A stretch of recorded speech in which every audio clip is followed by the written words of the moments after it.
Good morning. I'm the Reverend Dr. Scott Jones, the Senior Minister of the First Central Congregational United Church of Christ in Omaha, Nebraska.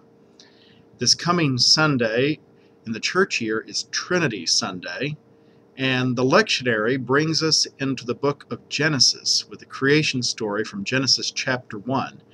And we will this summer be most of the time in the book of Genesis, reading some of the great stories that help to shape our culture and our religious understanding.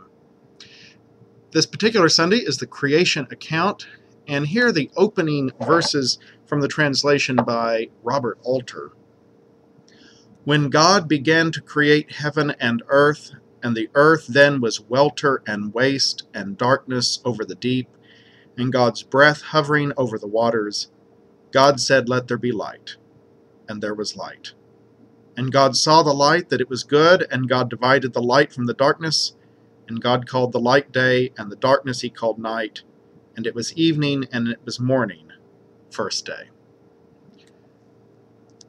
This creation story, of course, is one of the most commented upon in the entire history of Western civilization.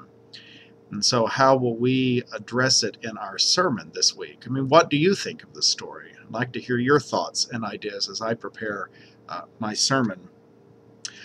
One interesting comment by the Jewish scholar Aviva Gottlieb Zornberg at the end of her chapter on the creation. God now authors the work that will go in search of authors. What is given at the beginning challenges man to the self-transformations that will allow him, in spite of everything, to stand in the presence of God. The open-endedness of this creation and what responsibility it calls for us and our role in the ongoing work of creation and in our covenantal relationship with God. One of the themes that comes out of this rich, evocative, wonderful chapter from the book of Genesis. Share your comments, join us on Sunday, and have a good week.